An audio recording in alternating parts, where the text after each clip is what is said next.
Good afternoon, good evening to some of you, good morning to others. Thank you very much for joining us today. We are glad to have you here today in this session where we will address how can inclusion be an open door for innovation. Also, a very special thank you to our speakers for today. So to Cathy, to Matthew, to Kate and Peter, and to Miguel. Thank you very much for being here today with us and for taking your time also to share a little bit of your experience and your work in this area. And before going into the discussion, please just allow me to give a few words regarding our organization. So today I'm here on behalf of the Integrated Dreams Association, that is a not-for-profit organization based in Portugal, and that has as main objective to promote the integration of disabled people through sports. Our flagship project is the Football for All Leadership Program, that is a course dedicated to promote employability, entrepreneurship, and networking for disabled people in the sports industry. And this project will hopefully be back in October 2021, so in 1 year, more or less. And in the meantime, we are developing this concept of Football for All talks that consist in free of online webinars that take place every week and that address different topics linked to sports, disability, and innovation. And you are very welcome in all of these webinars. And before passing the word to our speakers so that they can introduce themselves, I'll just open here our poll for today's session that I'm opening it right now. And as you can see already in your screen, the question for today is very much linked with our topic for today's webinar. So the question is, do you see inclusion as an open door for innovation? And it has two very clear options, that is yes or no. And I would kindly ask if you could choose one of these options so that by the end of the session we can share the results of the poll, and it will be really nice to have a global feedback of our audience that we have here today following us from different parts of the world. And as a way to kick off this session and to start a little bit already with the discussion, I would kindly ask to our speakers to introduce themselves and a little bit of the work that they are doing in this area, and maybe starting here by the person who is more far away from me in terms of geography, who is located more far away from me. I would kindly ask to Cathy if she could start by introducing a little bit herself first, and also the good work that she has been developing on this area. Hi, everyone. My name is Cathy, and I work at Google. I am located near San Francisco in California. So I work on our Google Assistant product, which is our assistant that you can ask questions, ask to do things. And I'm a conversation designer, and to try to simplify what that means, basically, if you've ever had a frustrating experience with a voice assistant, my job is to try and prevent those and make your interactions with one of these systems really easy, efficient, and make it do what you actually want it to do. Great. No, thank you, Kate. It was a great introduction.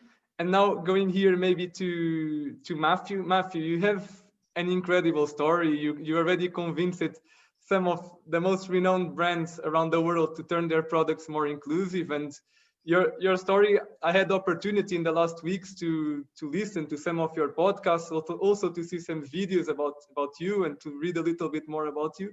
And it's really, really touchable, your story. But in this sense, I would ask if you could start by introducing a little bit who you are and also what takes you here today to be here together with us today. Sure. Hi, everyone. My name is Matthew Walzer. First off, thank you, Jose, for having me on this panel. It really is an honor to be here today. So a little bit about myself. I am 25 years old and have cerebral palsy. Currently, I'm working for the STARability Foundation, which is a nonprofit in Naples, Florida. I am their communications specialist, so I oversee all of our social media accounts. And at STARability, the mission is to ensure that individuals with disabilities get out into the community, thrive, and contribute, whether that be through vocational training, day programs, and ultimately job placement. Advocacy for people with special needs has always been a tremendous passion of mine. So like Jose said, a little bit about my amazing story. So when I was 16 years old, I wrote an open letter to Nike asking for shoes that can be put on by everyone without assistance. So my CP, I struggle with dexterity in my right hand. So shoe tying was always an issue for me. And I knew that it wasn't only an issue for me, but also others with CP and other physical disabilities and challenges. So what stemmed from the letter was ultimately a 3-year journey of collaboration and innovation leading to the FlyEase launching in 2015. I wrote the letter in 2012. And since then, it's expanded from basketball shoes to running, and more recently, soccer cleats, which I guess in a way is why we're all sitting on this panel today.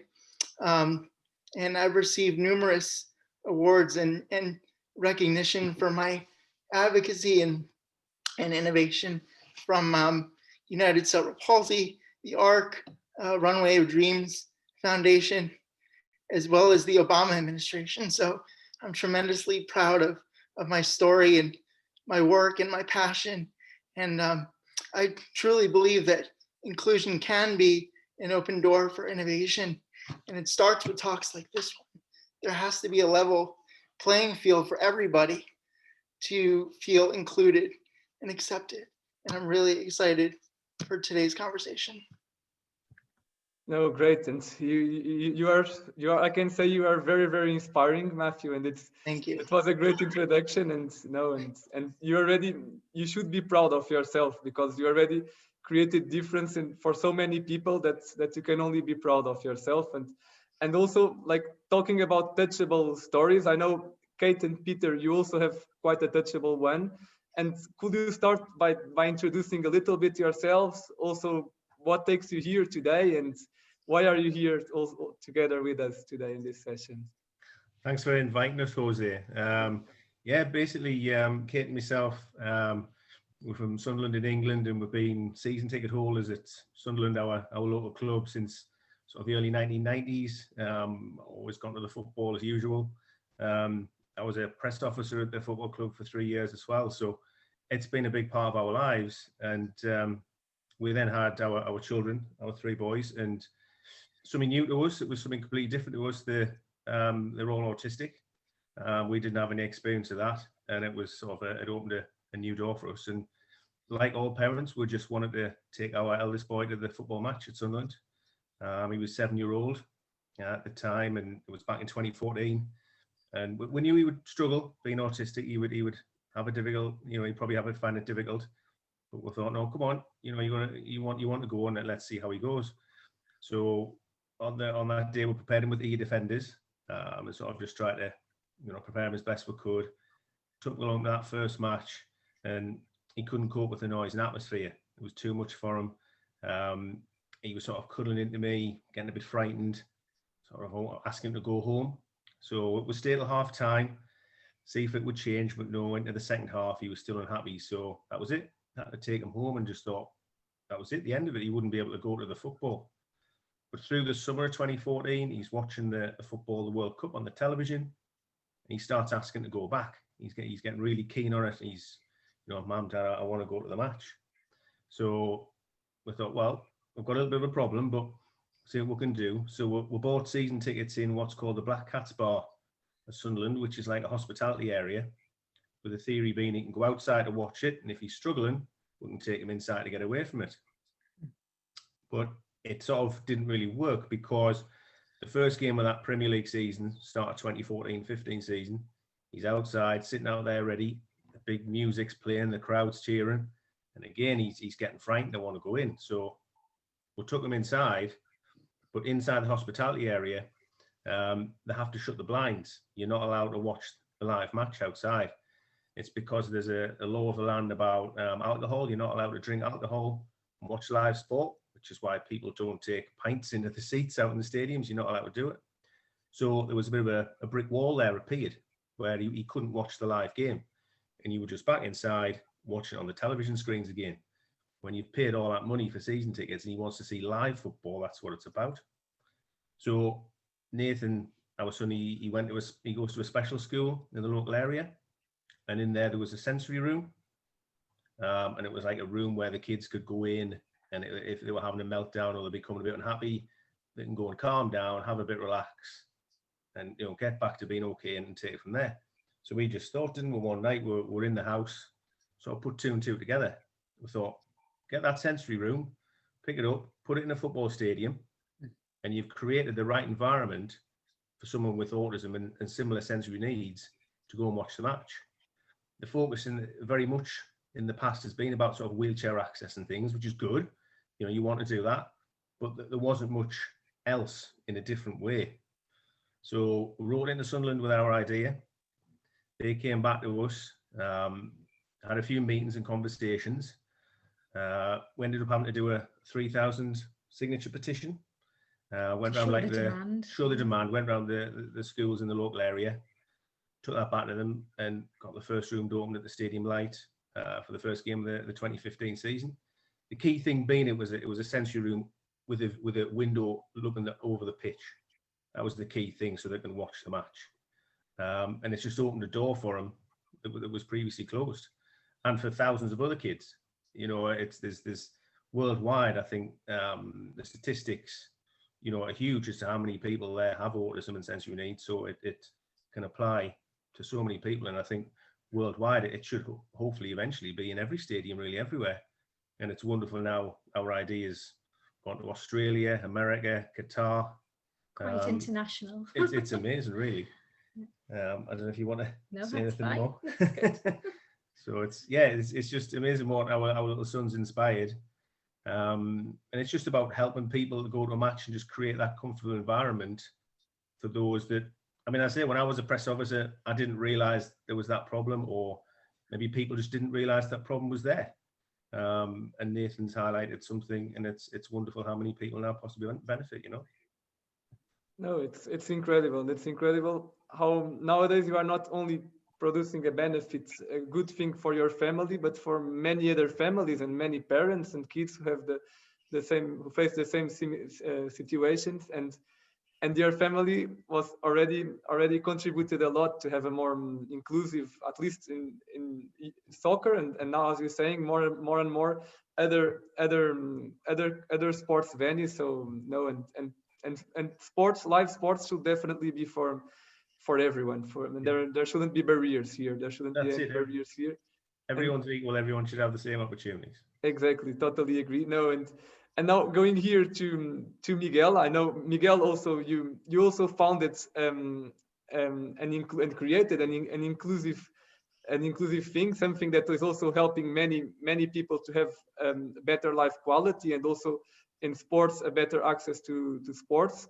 And it's also great. I'm very happy to have you here because you are also from a small country, in fact, even the same country than myself, and you are also the proof that even in small countries we can raise global innovation. So I'm also really happy to have you here. And I know you also have a video where you will explain a little bit the product you created, so ColorADD. But maybe before we'll listen a little bit to you, and we'll let you introduce yourself a little bit, and then I will show the video where you explain ColorADD a little bit better. Okay, hi everyone. Thank you for the invitations. For me, it's a great honor to be here and share what we are doing.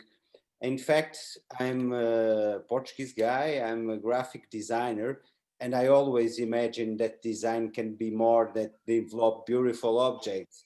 I imagine that design can change the world, can create a better world for all.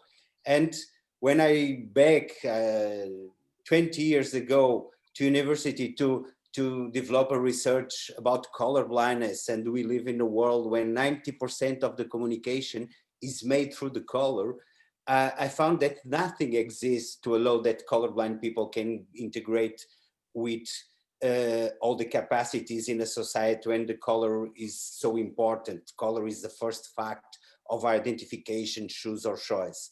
And what I made is something very easy based on whole knowledge, and through the concept of the primary colors, I develop a universal language can be today implemented in several countries.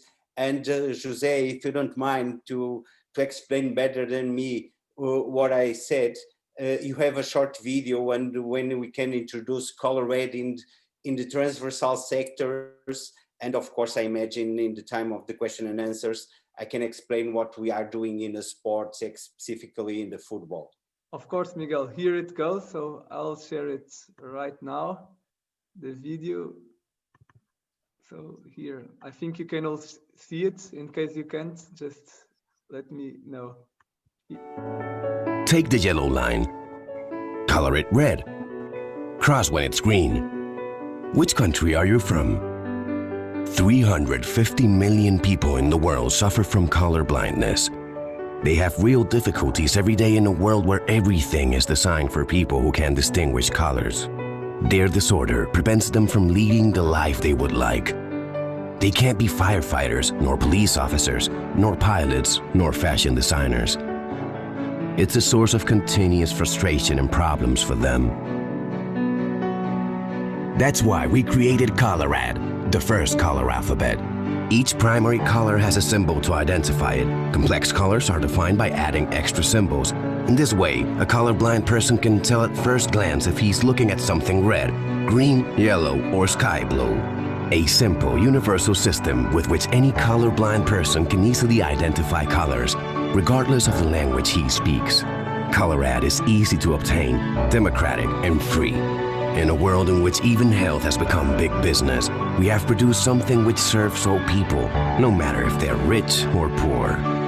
We also created an app that identifies colors and translates them. ColorADD is already changing the lives of millions of people. For example, by making it possible for them to travel by subway without risk of confusion, as happens in Oporto. The code has been integrated in different brands of crayons, in hospitals, on clothing labels, even in games. An idea which has earned a UN award for furthering equality among millions of people, among other acknowledgements, and which will completely change colorblinded people's lives. When the leading creative directors in the world convince brands that adopting ColorADD in their products so that 350 million people see the same as us, it's a great idea. ColorADD, because color is for all. No, so what a great video, no, and we had already great introductions from each speaker, and it's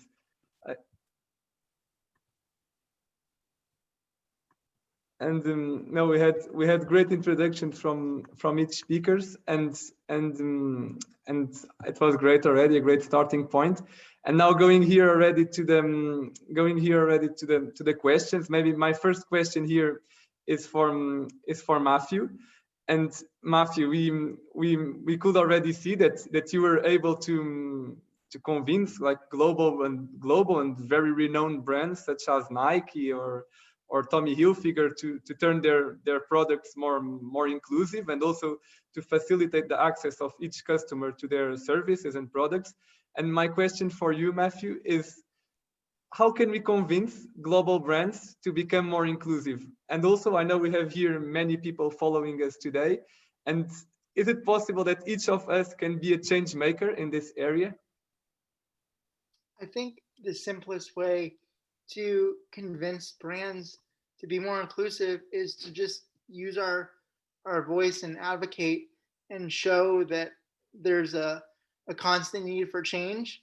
Going on back with what Peter and Kate were talking about, they had 3,000 signatures on a petition to show that, hey, sensory rooms do belong in football stadiums. You know, right now, Jose, like you said, the fashion industry, I guess you could say is one of the pillars, along with the tech industry, of change and accessibility, more accessible products and services, but it obviously can't stop there. I think of the auto industry. Personally, I drive an accessible van. There really is only one type of vehicle that disabled people at this point, at least in the United States, have access to to driving. But why does it have to stop at just the minivan? Because there can be so many more adaptations put into cars for people that not only have like physical challenges, but have visual challenges. Personally, I'm blind in my left eye since birth.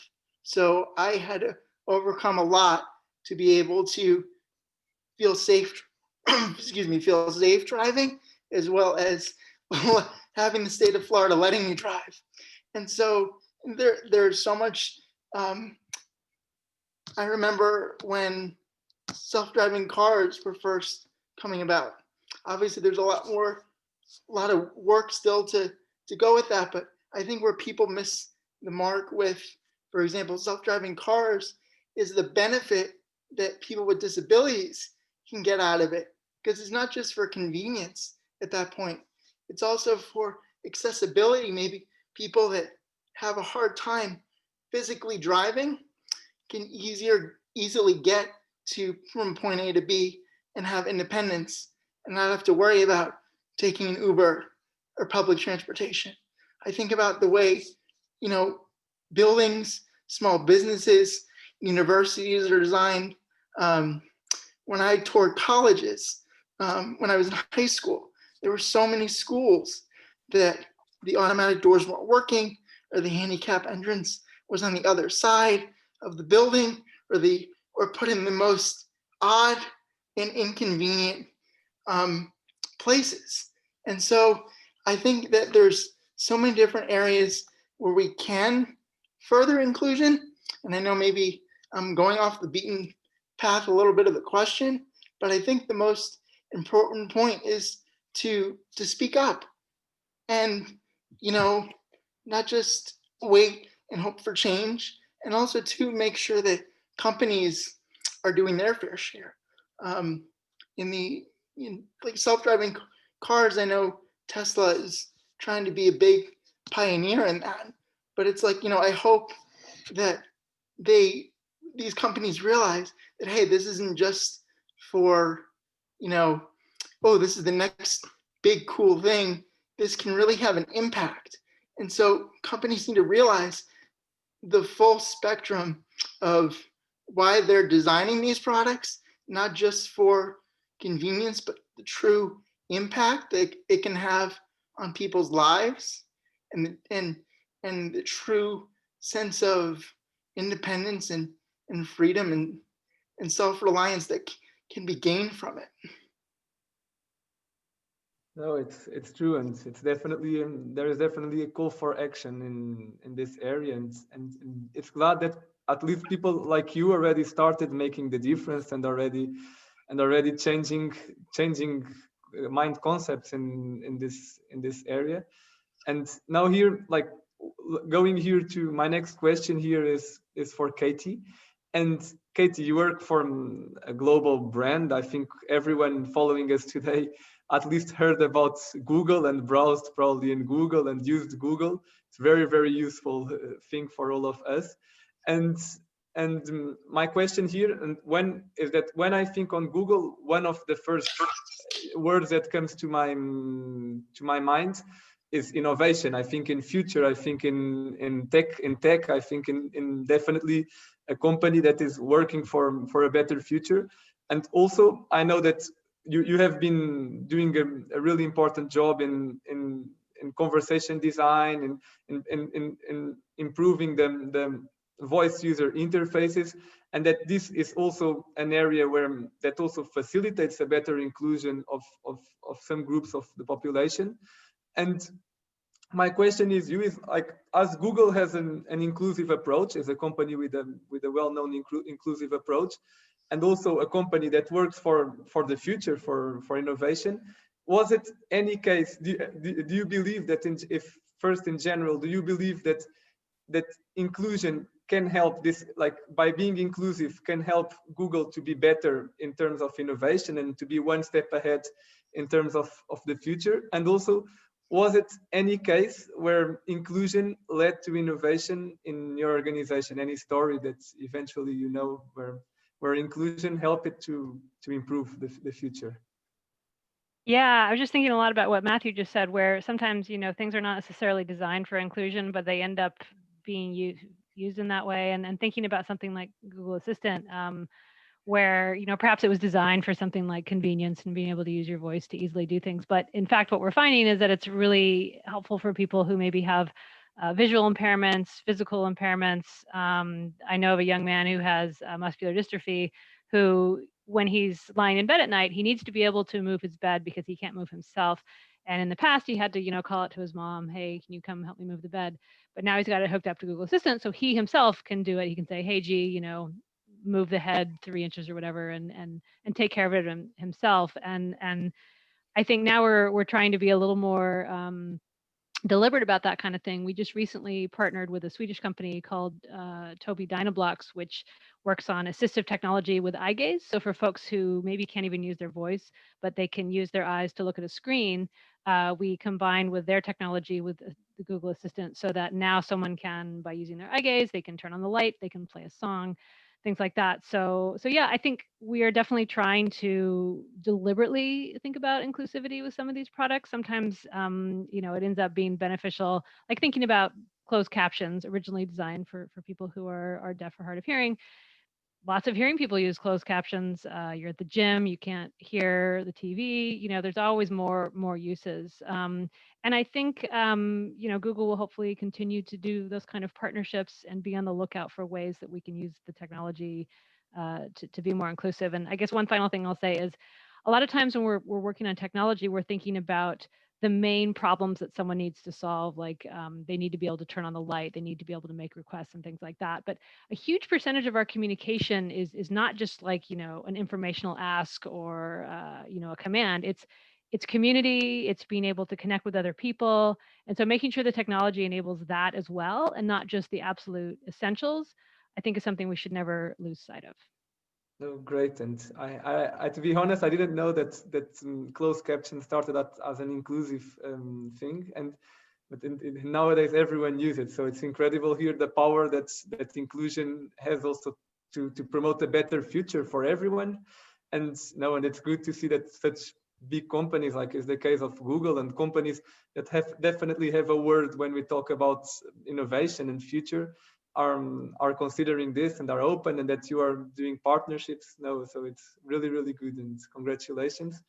And here my next question comes from Miguel. So Miguel, tell us a little bit how did you start it with ColorADD? What took you to develop this product, and how did you found an opportunity to innovate on this area? Because, correct me if I'm wrong, but you are not colorblind. You even don't have anyone close to you who are colorblind, but you started with this project. So what took you to start with ColorADD?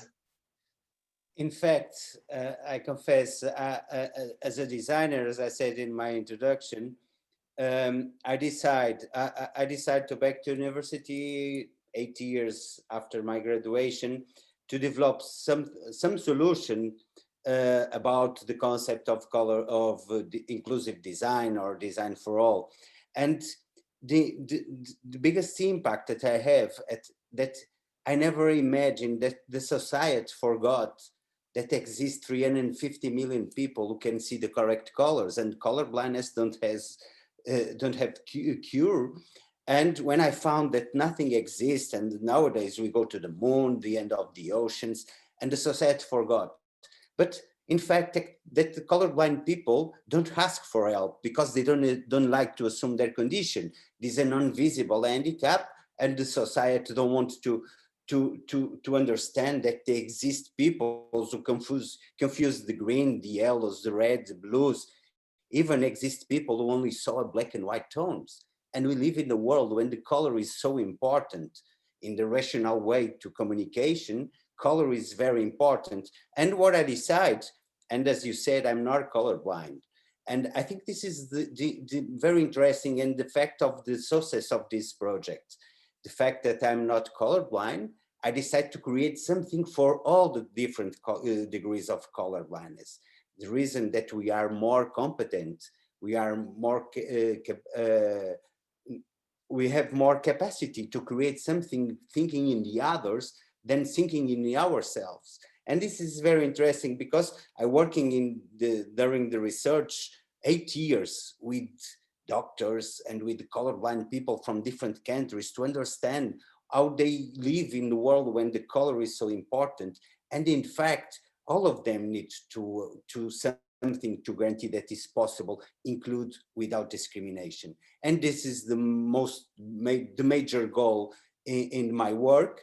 And of course, all of us in this room, we working and we learn in the school when we are young, the concept of the primary colors, the concept of the color addiction. And if we mix the colors to obtain another colors, we can mix the symbols. And the symbols, it's not only useful for us, but for all the people, include the colorblind people, of course. And we are talking, I understand and I agree that inclusion is an open door for innovation. And also in this situation, we work in partnerships, in co-creation. I believe that is possible to guarantee a better world for all. It's possible. And if we work, all of us, from the right side of the solution, we can introduce the symbols with a non-discriminatory solution, and we can guarantee that the colorblind people can integrate a society, a global society when the color is so important. And in fact, we're working since the last 10 years, making partnerships with the global companies, the local entities, and in the fact to also introduce the code in their products.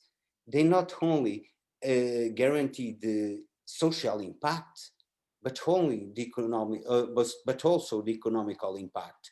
And we can mix in co-creation of these two factors, the social impact, economical impact, is possible to promote a better world. And what we are doing in the last years is, as the videos show, is introduce the ColorADD in the different products. As you know, as you saw, the color pencils, even in games, a young child is victim of bullying. They suffer in the school because they don't understand what is the right color to paint a tree or a house. Nowadays, with the pandemic, with the corona, the social distance is very important to guarantee that all of us have the capacity with the independence to choose, for example, the clothes. This pink clothes is very interesting, but if you saw like a colorblind people, you can identify the correct color. And the symbol is here to guarantee that this color is for all. This is what we are working in the last years to introduce this global language recognized for the academy and introduce this global language in all the situations, even in games where the color is so important too. Is that we are making, and is very grateful because we receive all days the messages, emails for a lot of different platforms thanks to us, because now the young childs can be introduced in the society, can be included in the schools. And we are working with several partners, as I said, to guarantee that it's possible to put the color as an important factor of communication. And of course, guarantee that we don't create products for colorblind people, but put this language is in all the products to guarantee that colorblind people can be integrated in the society without discrimination. And the impact it's incredible. And we have a lot of experience here in Portugal in the sports with the Portuguese League, with the Portuguese federations, and to guarantee that the accessibility in the stadiums is important because the color is also important. In resume, the ColorADD is important when the color is important to communication, same thing. The clothes, the metro lines, the color pencils, etc., etc. Oh, thank you, Miguel. And no, it's totally true. We all need color in our lives. Even more, I think in this pandemic times, I think we all need a little bit. We are all missing color, and we all need a little bit of color. And it's great that there are people like you who started projects that aim to take color to everyone, because I think it's something that can really change the perspective that we have about things, or even, and also to help us to be more integrated in terms of our community, because we all see how much color impacts our daily life. And going here to Peter now, and to Peter and to Kate Shippey, and talking now a little bit about more in detail about the sensory viewing rooms that you introduced it a few years ago, started introducing it in sports venues, first in soccer and football, and then now you are also opening to other sports. And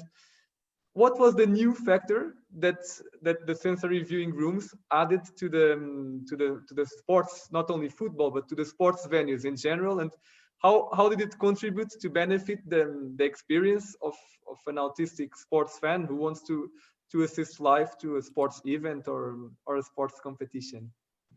Yeah, basically it was just creating the right environment for those with autism to be able to watch a game comfortably in. We saw with Nathan how he just couldn't cope with the noise and atmosphere, couldn't cope with being there.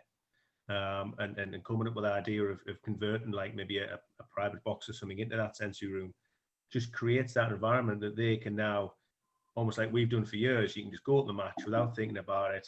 And, you know, there's a space there that you can go and feel comfortable and watch the match. And another sort of key feature, I think, with the room is that it has it overlooks the pitch. It has a window. I know some clubs, it's a good step forward, have sensory rooms behind the scenes, and that's good, that's progress. But the best ones will be the ones that, you know, you're overlooking the pitch, like converting a hospitality box or something like that. Because like we're all equal. Nobody can kind of control what situation in life you're born into. Everyone's the same, we're all human, we're all equal. So they should have the same opportunity as others. You know, if I want to go to the match, I can just go and sit in the stadiums, no problem. Those who have autism or whatever, if they want to go, they should also have that opportunity just to go along and sit and find a space and they can see the match. And that was a key thing. It changed for Nathan. It just changed it from, you know, he couldn't go before and now he suddenly can. I mean, like sort of similar to Miguel, who isn't colorblind. Kate and myself, we aren't autistic, but we have been inspired. Basically, it's emotion, it's the love for your son. You know, you kind of just, that motivates and drives you when you saw that and you saw him suffering, and you just, it's something inside you, you're natural for your kid, you're just right, you know, you just take on anything. And, you know, so we're inspired by that, come up with the idea, and we're very proud of it. And it's wonderful how we saw how it benefited Nathan. And then you think now it can benefit people all around the world. Like you said, Jose, like in different sports, different countries. It's wonderful what's happened. So yeah, it's just opened a door that was possibly previously shut for people with autism and sensory needs. And it's just been a really positive thing. And the room at Sunderland as well, they have what I call like a transition area, which is useful. So the seating outside the room. So when the kids can get a bit more confident, they can move from being inside the room and go and sit outside. And again, stay a bit longer. And then hopefully as they get a bit older, they'll then permanently stay outside so you can progress back into the crowd. So it has so many benefits. I mean, we should thank all the people. I know it was Luke at Arsenal, Luke Howard has produced a fantastic room down there. Watford, brilliant room there. There's lots of great clubs. I should thank, there's BT Lords Taverners in the Premier League who joined forces with us, and they provided a £5,000 grant to allow clubs in the Premier League to put in rooms. So should thank them. So it's wonderful, just a big team effort. It's not really about us, you know, it's about Nathan and the kids who can go to the games now. And it's a big team effort, you know, all the staff at the different clubs who've done stuff and taken our idea on board, and it's just like a really positive thing, you know. No, it's incredible. No, it's simply incredible what you are doing. And you were just mentioning a few minutes ago the room, the sensory viewing room that you made at Arsenal Stadium at the Emirates, and I had already opportunity to visit it, and I think it's a must, and everyone who can visit it should do it, because it's really it's there. Seeing it with your eyes, you can see how inclusive the experience can be, how much more inclusive and how much more accessible the experience of a live soccer match can be for someone with autism. So it's really incredible, and it's incredible how you started because of your family, because of a direct situation you have with your sons. But then you didn't kept it only for you. So you turned your concern, you turned it like a global and not even a national, because we're even outside already of the UK, and you turned it a global thing, and it's also that's where things it's are. also incredible. That's really. That's why it's wonderful to have this opportunity. Just it spreads the word. The internet's brilliant for things like that, and yeah, Exactly. Luke Arsenal's done a brilliant room there at Arsenal. It's all fantastic. So it's really positive. Great, no, definitely. And Katie, my next question is for you. So you have been doing also very positive work, like developing user voices interfaces and also conversation design, and that they are kind of softwares and technologies that really can help some people to have a more inclusive life and a better communication experience. And here, like, do you believe that these devices and probably other intelligence devices where Google and you have been working can be used for a better experience of disabled people when they go to sports stadiums, not only football, soccer, but all sports venues in general, like stadiums, arenas, all the kind of venues? And can intelligence be a path for a better sports accessibility? I think so, definitely. I mean, this is something, a couple things come to mind just listening to everybody here and their experiences, but two things that come to mind. One is for somebody who is perhaps visually impaired or blind. You know, the TV commentary, if you're like watching a soccer game, they assume you can see what's going on, so they're not going to fill in a lot of the gaps. But you can imagine an AI solution where it's observing the players on the field and it's adding additional commentary that's auto-generated. So for example, let's say you're a Liverpool fan and you've got Trent Alexander-Arnold, he's ready to make a free kick, and you know, he's 24 yards from the goal, left of the D, there's 5 people in the wall. So that's the kind of thing that the TV commentator is not necessarily going to say because they think you can see that. But the AI could observe that and then auto-generate these sentences in using text-to-speech, which is the computer-generated voice. So you could listen to that commentary as well and have a better idea. Another possible idea is for somebody who maybe is deaf or hard of hearing. They can see the game, but they can't necessarily feel what the crowd is doing because they can't hear the cheering or the booing or the singing. And you might imagine an assistive device like a watch or something like that that has different vibration patterns that maybe vibrates differently if there's booing or cheering or singing. I once had a device called a Ringly. I don't know if everyone's heard of it. It just looked like a nice normal ring, but it was actually a notification device. And when I got a text message, it would buzz lightly, or if like my ride share showed up, it would buzz. And it almost felt like an additional sense, you know, and I could imagine something with a vibration pattern that could really help somebody who can't hear the crowd still feel like they're part of that community and participate in that way. Wow. No, I think football cannot, if football and soccer and any sport around the world can definitely not avoid intelligence. And now hearing to you, I think it's hopefully even more clubs, more organizations involved in sports will definitely also start including intelligence, not in different areas of the sports, but in particular here in this area. I think because everyone should have a fair access to watch sports, to feel the enthusiasm, the atmosphere of sports, and we cannot avoid technology. Like technology is definitely can be definitely a path for it, and can definitely contribute for a more inclusive sports experience. No, and it's incredible. I didn't know about this that you were talking, and I can say I'm impressed. I'm simply impressed. And Miguel, going here to you now, and is it ColorADD possible to be used in sports, and mainly here in terms of sport stadium accessibility and sports watching experience? Is it possible that ColorADD can have here a word also to say on this field?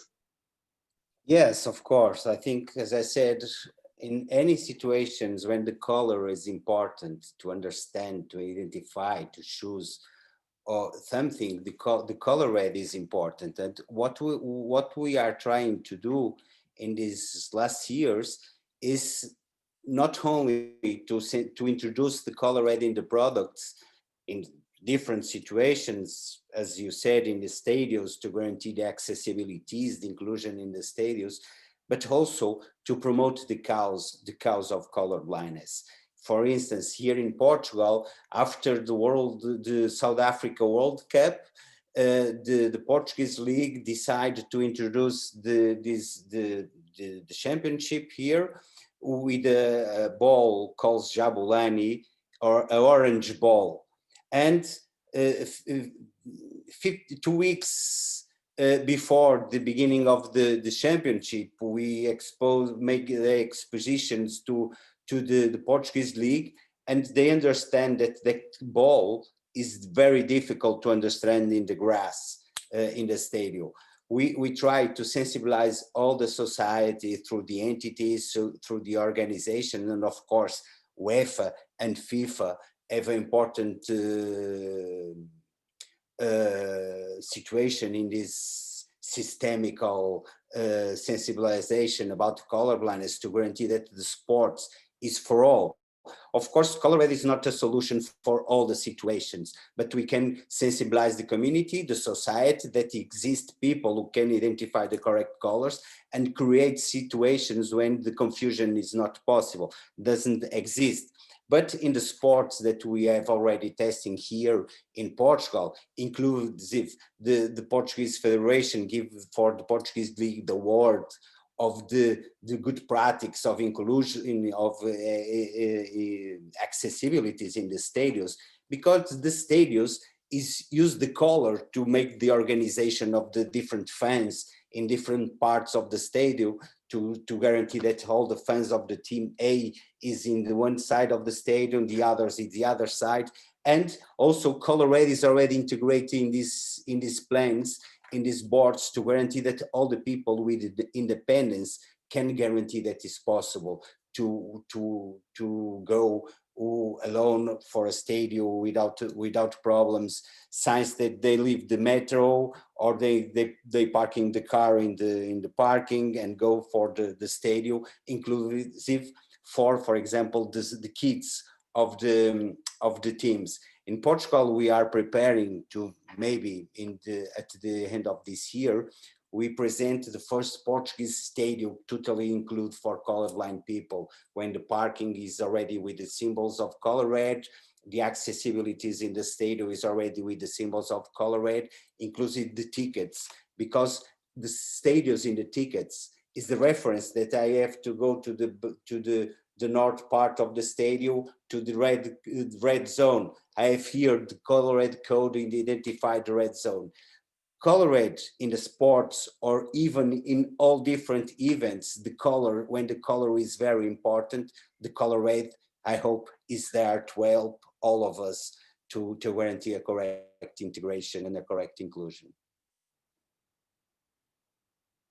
Great, Miguel. No, it's incredible. And I remember, like, I'm also Portuguese, so I remember quite well the story of the orange ball. And I didn't know it was you who changed it, so I'm also knowing a new thing today. I remember, in fact, that the orange. I only asked for my attention of the color of the ball, because it's difficult to play with a color with a ball with a color can be confused with the grass. No, and I remember that ball, they still used it on a free friendly games, and then they needed to change it because it was really, even for spectators, was really difficult to follow it. For small words, I think it's important to refer the Colorblind Awareness Association in the UK, who work in the same situation with us to promote the cause, to guarantee that it's possible to put color blindness in the agenda of the entities to guarantee a more inclusion and the accessibilities for all. Of course, no, definitely. They are also doing a really good work on this area. And my next question goes from Kate and Peter, and eventually here Katie can also add also a few words here also. And Mike, we were just talking like with Katie about the possibilities and the impact that intelligence can have on turning the football and all the sports experience more inclusive to everyone. And my question here is that in the area of working here, from your expertise of working more with the autistic public, like, and also in your concept of sensory viewing rooms, is there here a space also for intelligence? Is it the way that in your rooms can also intelligence play a role in order, for example, to facilitate the communication, for example, between autistic fans and the people at the stadiums, the people operating in the match? Is there any possible relation here? Well, I think so. Yes, definitely. I think there are no limits when it comes to development within football stadiums. I always think that anything sensory driven or sensor driven, any type of devices that can be automated are perfect. So for example, walking into a room, keeping the temperature at a stable level rather than suddenly getting too hot if there are too many people in the room, so it can automatically adjust, that would be perfect. Even things keeping the equipment running, you know, so you walk into a room, the bubble tube comes on, it stays on while you're around that area and then potentially can switch off when people leave, anything like that. But I liked the idea that Cathy had of the watch that would buzz, you know. I think that would be a great thing for those people with severe sensory difficulties who really do struggle to get out into the crowds, for them to have something on them that would vibrate if a goal was scored, to just gently feel the atmosphere. It would just give them a little bit of personal impact as to that, and then that could be the very first basis of transitioning outside into the stadium. So yes, I think that there is an opportunity there for huge developments where automated devices are coming in. That'd be great. Great. So intelligence is really important in football, in all the areas of sports, and in football in particular. But in this area of inclusion can also play a role, definitely. And I don't know, Cathy, if you have anything more to complement or to say. Well, one thing that makes me think of, this isn't necessarily sports specific, but I used to work at a startup where we created interactive conversations where we would record an actor, and then it was kind of like choose your own adventure, where depending on what you said, you would go down these different paths with this person. And one of the ideas we had, which we unfortunately never were able to implement, was something maybe to help people who might have trouble with affect, maybe someone who is autistic who might struggle with necessarily understanding someone's emotional state. And the idea was to have these practice conversations with the computer where there's no pressure. It doesn't matter if you get it wrong, and you can really build up more skills around recognizing affect and emotion. And so something like that, maybe you could do it with a sports star, a famous footballer, who could help you practice conversations or understanding emotion in a very safe and non-pressure environment. No, that's incredible. And I think not only autistic people, but many people would like to have a kind of a conversation with their sports idol. Yeah. I think it will be a dream for many people, and it's incredible. It's incredible, and how technology can work on this area. And now, Matthew, going back to you, and I have not one but two questions for you, Matthew. And my first question is like, was it any case where technology helped you to, you already mentioned, for example, some of them today, but was it any particular case where technology helped you to overcome a life obstacle and to reach your goal, and that really impacted for good your life? And also my second question was that from your experience, and I've been of working with global brands, do you believe that when a company wants to work in the accessibility of a specific product, the fact that they work in collaboration with disabled people can help this product to be more inclusive? Like, do you really recommend global brands to involve disabled people in the development process of and in the research process of their new products? And is it something that can contribute a lot and make the difference in terms of the inclusivity of the product? It's unmuted. Matthew, you need to. Great. Can you hear me? Sorry. I'm going to answer the second question first and then go to the first question that you asked. So, absolutely. I think that, all good products are designed with some purpose. Whatever industry you design in, whatever fields you work in, you're designing something, you're designing it to work well, work correctly.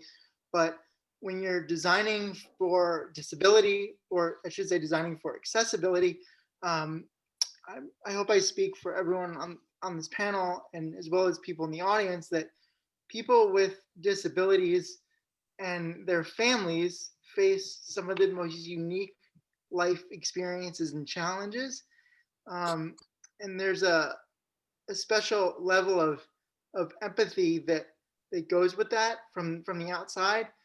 But until you get the right amount of feedback from a person with a disability about how to make the product better and put it in the right direction, it's not going to be as successful. And another thing I want to add is that, you know, from experience personally in my life in different situations, a lot of people that, whether you're working on a product or working at a college or university and are making decisions, because you're making decisions that have an impact, a personal impact, whether foreseen or unforeseen, on someone else's life.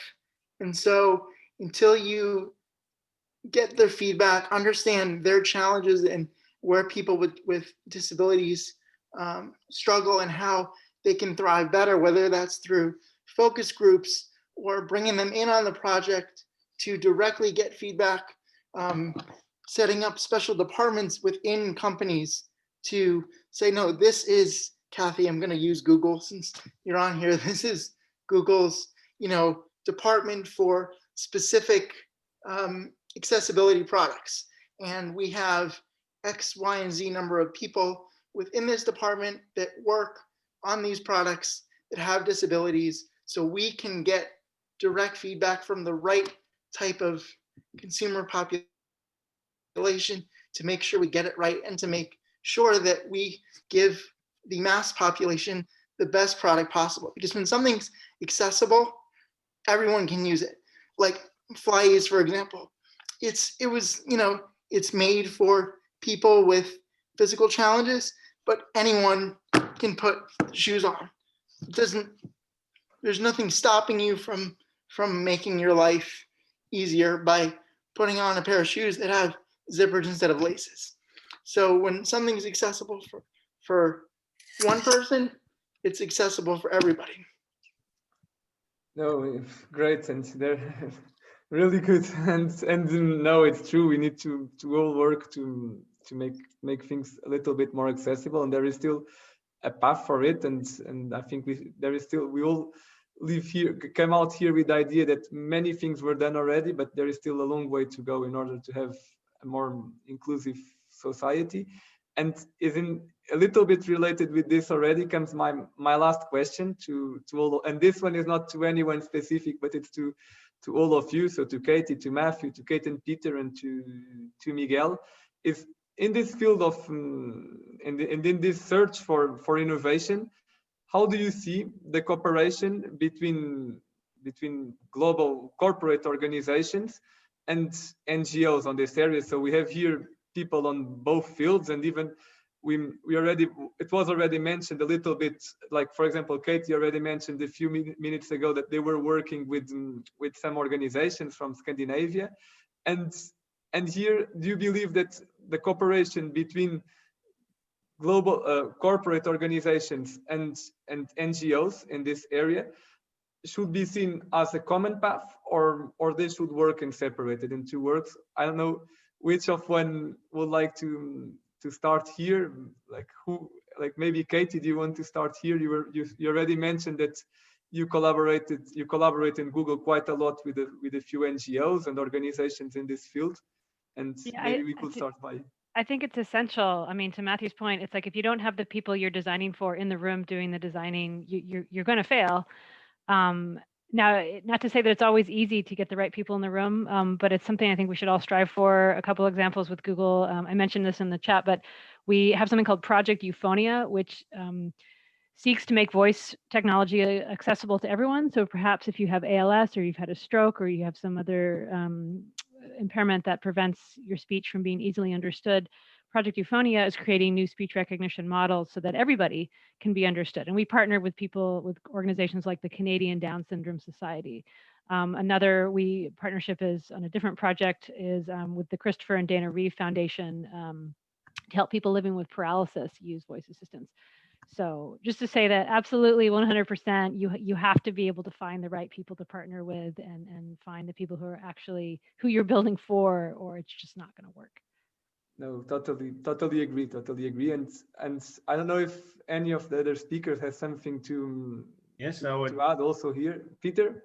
Yeah, I would just say, yeah, well, I totally agree with Katie there that we just learned through Nathan's experience, without seeing his struggles and how he coped or didn't cope with situations, we wouldn't have been able to come up with the idea. So again, I totally agree. It's key that the person who the thing is designed for or the user of it, that they have to be right at the center of it all. And that's where you'll probably get the best solution. Yeah. Businesses must be open-minded as well. Organizations have got to be open-minded to suggestions. They've got to have a very much of a can-do attitude rather than a no can-do attitude. And I think then really we should all be on the same path. Definitely, even because you have different types of knowledge, so there should be here a kind of a match between both. Miguel, you were saying something? Yeah, I'm totally agree, and I don't have more to add of Cathy and Kate and Peter said, but in fact, if you want to change the world, if you want to create a better world, alone is impossible. You need to share with co-creation solution, and we need to create a better world. All of us are part of this world, and in team, in co-creation, in collaboration is better because we arrange more skills, we introduce more skills in the solutions, and certainly the impact is better. And I think and I believe that the co-creation is the principle of all of these situations, science of the companies, the entities, the social entrepreneurs, all of us are part of the solution. No, great, totally agree. I don't know, Matthew, if you have something to add on this side. I mean, as everyone else said, it's vital that companies, government organizations, nonprofits, everybody, it sounds cliche, but everybody has to be on the same page. Yeah. Like Cathy said, you have to get the right people in the room. And also too, I think that companies, whatever industry they're in, need to almost be more, and like Kate and Peter said, be more transparent and open, that no idea is too big or too small. Be open about what you're working on and be open-minded. Like the example that I brought up with Tesla and self-driving cars earlier. I would love, I mean, you wonder how many people sitting in Tesla working on autopilot has it ever crossed their minds, this can be a benefit, not just for people that, want to take a snooze while they're driving on the highway, but how people with disabilities who otherwise struggle with driving can benefit from this. The possibilities are endless, but there needs to be more people, more companies need to not just partner, but also make sure that people with disabilities are being hired in society and integrated and brought in for a job, whether it's working in a restaurant or working on different projects to better the world, because there's nothing that can stop people with disabilities from making an impact on society. And Jose, to answer your other question, because I realized I never really did, I think it was more so than technology, but my advocacy and my courage to reach out to Nike. And one of the main points in my letter was I was in high school at the time, and I wanted to go away to college and live on my own for 4 years and be a fully independent college student. And one of the biggest thing that was stopping me at the time was worrying about who was going to come put my shoes on every day in the morning before class. And I know it wasn't just me that struggled with this. There's so many people with disabilities, obviously, that have trouble putting their shoes on. And so obviously, that, FlyAce has been around for 5 years now, and the countless people with special needs, whether it's college students, kids, parents with kids with special needs, have reached out to me and said how much a pair of shoes has made a difference. So always think about, the purpose of what you're building, who it can serve, and never be afraid to branch out and get ideas from everybody. Exactly. I subscribe. I subscribe now, and I totally with all of you. And I believe there is a field here, even more than it already exists nowadays for collaboration. And now we have here a few questions from our audience, from our global audience. And from here, I start saying sorry already to everyone who made questions, because unfortunately we have here many questions. But unfortunately, we will, as there isn't still innovation, still didn't lead us to a machine that can control the time. We are still limited on time, and in this sense, we will not be able to answer to all the questions. So I'm sorry here in advance if we cannot answer to all questions, but we still have time to answer here to 2-3 questions. And the first question here that I have for you, and here this one is in particular for Kate and Peter Shippey, and it comes from Joanna Deagle. Joanna Deagle is the managing director of Cathy, the Center for Access to Football in Europe. That is the organization that is in charge of promoting accessibilities to football, in this case soccer, stadiums in Europe and a little bit around the world, but mainly in Europe. And the question from Joanna to Kate and Peter is: do you think we will one day see international minimum standards for sensory viewing rooms, or is this difficult due to the huge variety in users and their access requirements? I would like to think that yes, you would see it as a standard edition in every stadium, literally in every country, in every sport. I don't see why not. Yeah, I think it should be. It's just a matter of time. Nathan inspired the idea back in 2014. I think there's organizations in America doing things in Australia. It's getting progressed out there. So I think hopefully, I'd just like to think just over time, it will eventually just become a standard thing everywhere and accepted, and lots of kids in particular will just benefit from it, so I would I would totally agree with Joanna. I would say yes. I think as well that it's always possible to make adaptations, regardless how small or how big they are. It's always possible to make an adaptation, and I think that considering the size of stadiums, there's bound to be an area that can be adapted to allow people with sensory difficulties to get access to it. So yes, I shouldn't think that there should be a problem at all to have every single stadium adapted. Yeah. Great. No, definitely. And here we have one more question. This one comes from Bettina Lemon, and the question is: how can we get better at opening up communication channels and creating outward platforms to learn from each other? Or better, how can you get the industry listening about the value of inclusion? I don't know if anyone here wants to answer to it. Maybe I don't. We have here in ColorADD, we have a great example that is possible to one's money and making the common good.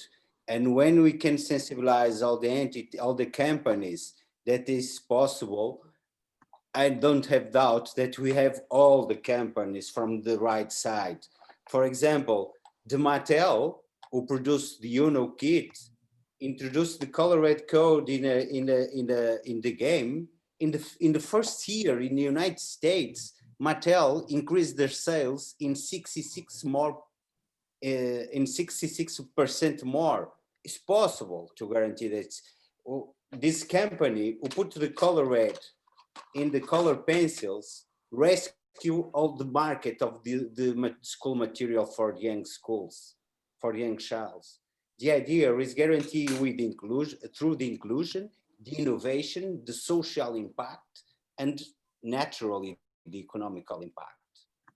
And I think it's possible to guarantee that all of being part of the right side, as I said, with impact, but not the idea to go take money and go help the colorblind people. No, I think it's important, all of us with the social and economical impact, be part of the solution. And when the companies understand that the common good becoming profits for their products, they want to create more inclusion. I think this is the way that co-creation we can go further to guarantee more accessibility, more inclusion. For example, you're talking about the brands of the equipments, of the sportive equipments. When 90% of the colorblind people need help to buy clothes.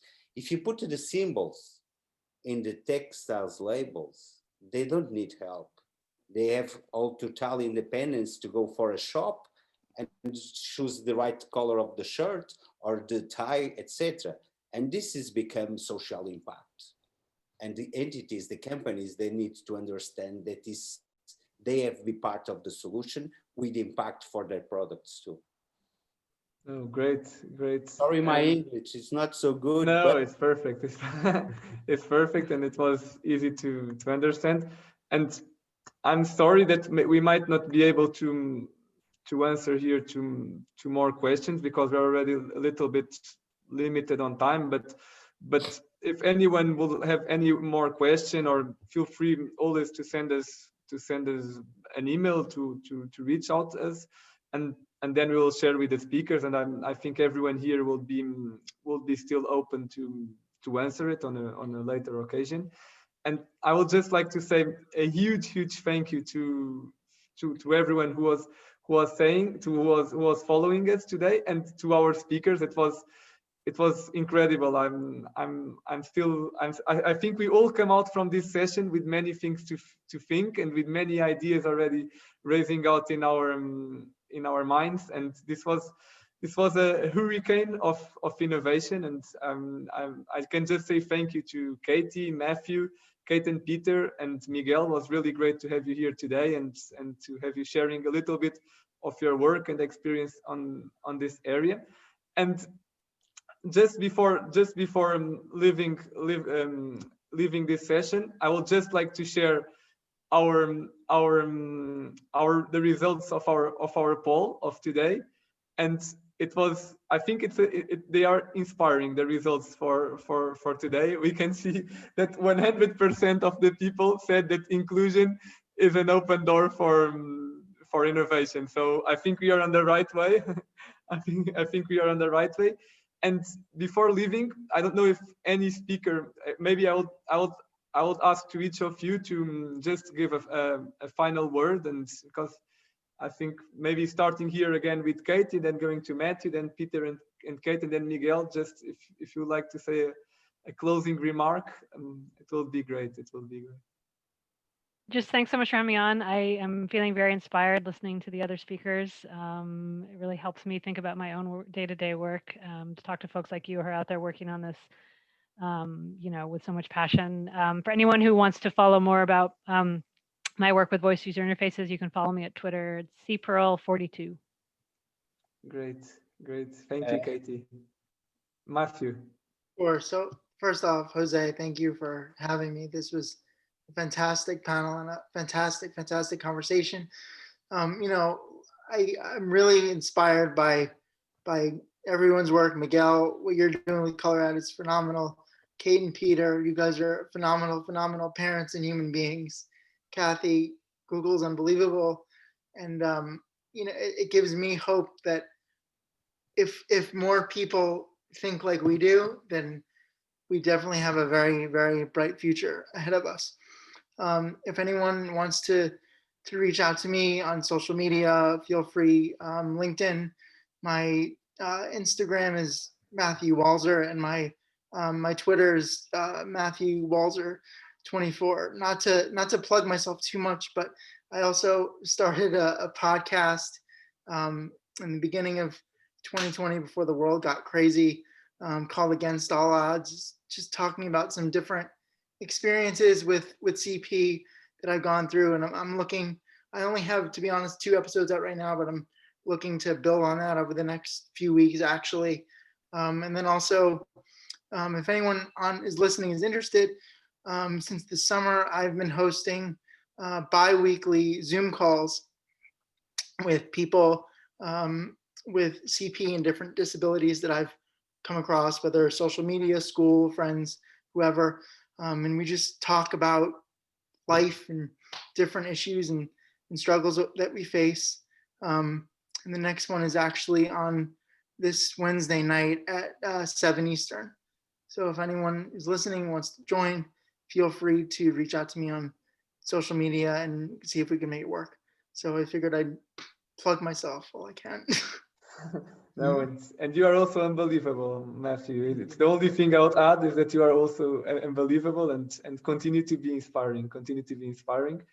And Kate and Peter, it's your time now to give some final words.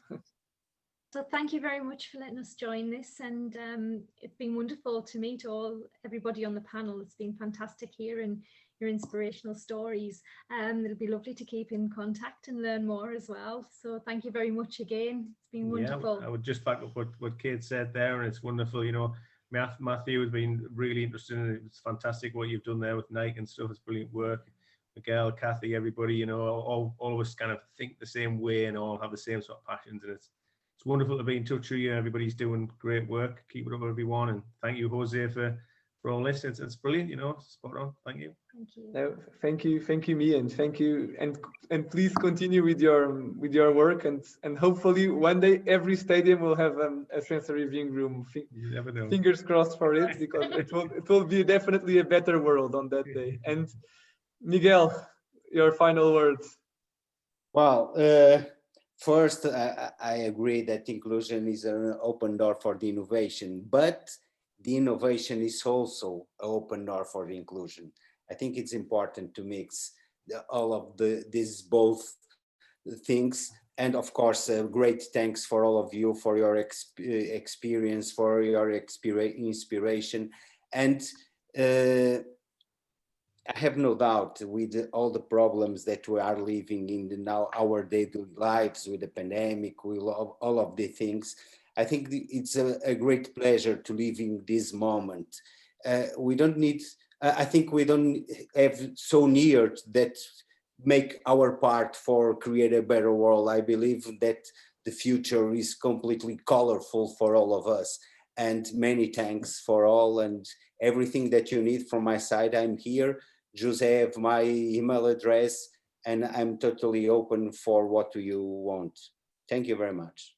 Thank you, Miguel, and please continue to take us color, because I think more than ever we really need color to our lives. We really need to. So a huge thank you again to the five of you, to Katie, Matthew, Kate and Peter, and Miguel, and to everyone following around the world. I think it was truly an inspiring session. And just to let you know that next week we also have a really good session, and I start already here to share it. Next week we will address a very, very important topic, that is disability inclusive employment. And we'll have Liz Johnson, from a former Paralympic athlete, who nowadays is helping disabled people to be inserted in the labor markets. And she has created this organization, Ability People, and she will tell a little bit of her experience, first as top Paralympic athlete. She was a para swimmer, and then also from the work that she's doing now in order to help disabled people from all around the world to find their dream jobs. Then we'll have Daniel Wiles from Leonard Cheshire, that is an organization, a UK-based organization that is promoting also inclusion and mainly here employment of disabled people in the UK. Then we'll have Paul McNeill from the Scottish Football Association, and in Scotland the National Football Association is doing a great work to include disabled people through local disabled people through sports. And then we have my partner in the development of these projects, Joanna Kahl, who will talk a little bit about the program that we created like 3 years ago, the Football for All Leadership program, and that is the first course worldwide designed to promote employability, entrepreneurship, and networking for disabled people in the sports industry. So I think if you want to know more about disability inclusive employment, join us next Monday, again by 5 p.m. British Standard Time, 6 p.m. Central European Time, and I can definitely promise it will worth it. And in the meantime, stay in touch, and thank you very much again to all of you for joining us today. Thank you.